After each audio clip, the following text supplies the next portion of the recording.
So look, for 4 years in the United States of America, we had a president who stood up at press conferences and talked tough about Vladimir Putin, and then Putin invaded Ukraine and destroyed a significant chunk of the country. The path to peace and the path to prosperity is maybe engaging in diplomacy. We tried the pathway of Joe Biden of thumping our chest and pretending that the President of the United States' words mattered more than the President of the United States' actions. What makes America a good country is America engaging in diplomacy. That's what President Trump is doing. Can I ask you?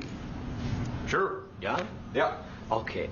So he occupied our parts, big parts of Ukraine, part of East and Crimea.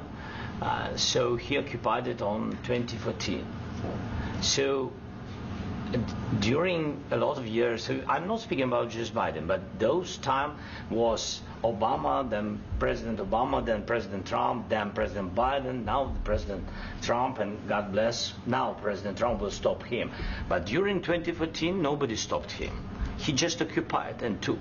He killed people. You know what the contact 2015. 2014 and 2014. 2014. Yeah. So I was not here. Yeah, but that's exactly right. Yes, but during 2014 till 2022, yeah, the situation the same. The people have been dying on the contact line. Nobody stopped him. You know that we had conversations with him, a lot of conversation, my bilateral conversation, and we signed with him, me, like a new president. In 2019, I signed with him the deal. I signed with him, Macron and Merkel, we signed ceasefire. Ceasefire. All of them told me that he will never go. We signed him with gas contract. Gas contract. Yes, but after that, he broke this ceasefire. He killed our people and he didn't exchange prisoners. We signed the exchange of prisoners, but he didn't do it.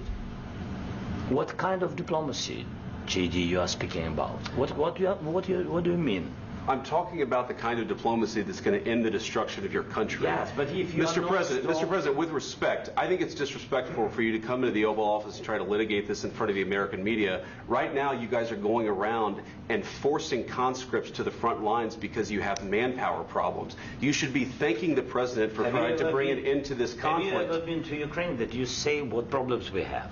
I have been to. Come once. I've actually watched and seen the stories, and I know what happens is you bring them on a propaganda tour, Mr. President. Do you disagree that you've had problems bringing people into your military? And do you think that it's respectful to come to the Oval Office of the United States of America and attack the administration that is trying to prevent the destruction of your country? A lot of questions. Let's start from the beginning. Sure. First of all, during the war, everybody has problems, even you, but you have nice ocean and don't feel now, but you will feel it in the future. God bless. You don't know that. God bless. God bless. You will not have a war. Don't tell us what we're going to feel. We're trying to solve a problem. Don't tell us what we're going to feel. I'm not telling you. Because you're in no position to dictate that. That's exactly what you're doing. You're in no position to dictate what we're going to feel. We're going to feel very good. You will feel influenced. We're going to feel very good and very strong. You will feel influenced. You're right now not in a very good position. You've allowed yourself to be in a very bad position, and he happens to be right about it. From the very beginning of the war. You're not in a good position. You don't have the cards right now. With us, you start having cards. Right now, you don't. You're playing cards. You're playing cards. You're gambling with the lives of millions of people. You're gambling with World War III.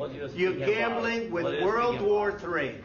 And what you're doing is very disrespectful to the country, this country, that's back to you, far more than a lot of people said they should have. Have you said thank you once? This entire meeting? No, in this entire meeting, have you said thank you? You went to Pennsylvania and campaigned for the opposition in October. Offer some words of appreciation for the United States of America and the president who's trying to save your country. Please, you think that if you will speak very loudly about the war, you can... He's not speaking loudly. He's not speaking loudly. Your country's in big trouble. Can I Wait a minute. No. You've done a lot of talking.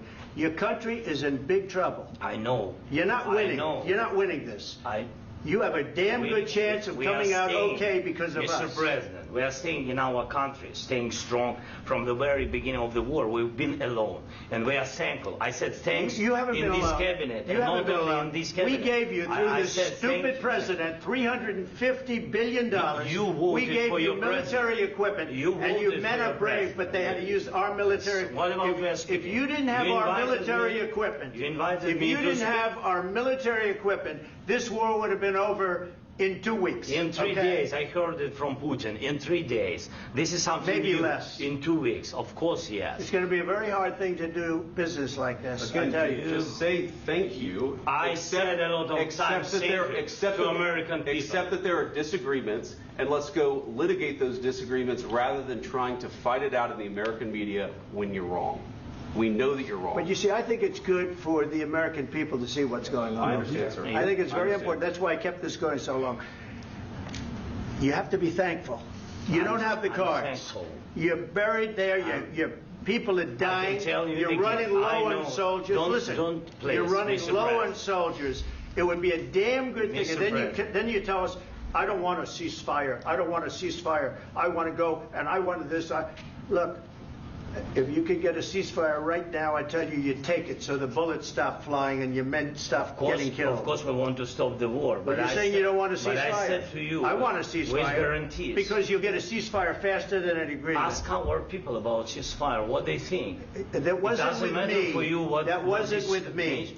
That was with a guy named Biden, who was not a smart person. That was with Obama. It was your president. Excuse me. That was with Obama, who gave you sheets, and I gave you javelins. Yes. I gave you the javelins to take out all those tanks. Obama gave you sheets. In fact, the statement is Obama gave sheets and Trump gave javelins. You got to be more thankful, because let me tell you, you don't have the cards. With us, you have the cards.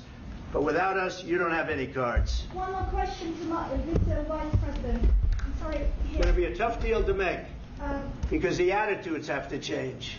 What if Russia breaks ceasefire? What if Russia breaks peace talks? What do you do then? I understand that it's a heated conversation right now. What are you saying? She's asking, what if Russia breaks the ceasefire? What if anything? What if a bomb drops on your head right now? Okay? What if they broke it? I don't know. They broke it with Biden because Biden, they didn't respect him. They didn't respect Obama. They respect me. Let me tell you, Putin went through a hell of a lot with me. He went through a phony witch hunt where they used him and Russia. Russia. You ever hear of that deal? That was a phony Hunter Biden, Joe Biden scam. Hillary Clinton, Shifty Adam Schiff. It was a Democrat scam. And he had to go through that. And he did go through it. We didn't end up in a war. And he went through it. He was accused of all that stuff. He had nothing to do with it. It came out of Hunter Biden's bathroom. It came out of Hunter Biden's bedroom. It was disgusting. And then they said, oh, the laptop from hell was made by Russia. The 51 agents. The whole thing was a scam. And he had to put up with that. He was being accused of all that stuff. All I can say is this. He might have broken deals with Obama and Bush, and he might have broken them with Biden. He did, maybe. Maybe he didn't. I don't know what happened. But he didn't break them with me. He wants to make a deal. I don't know if you can make a deal. The problem is I've empowered you to be a tough guy. And I don't think you'd be a tough guy without the United States. And your people are very brave. But you're either going to make a deal or we're out. And if we're out, you'll fight it out. I don't think it's going to be pretty, but you'll fight it out. But you don't have the cards. But once we sign that deal, you're in a much better position. But you're not acting at all thankful. And that's not a nice thing. I'll be honest, that's not a nice thing. All right, I think we've seen enough. What do you think? Huh? This is going to be great television, I will say that. All right. We'll see what we can do about putting it together. Thank you, sir. I know this is nice. I need the back of the chair. We'll see. I don't know.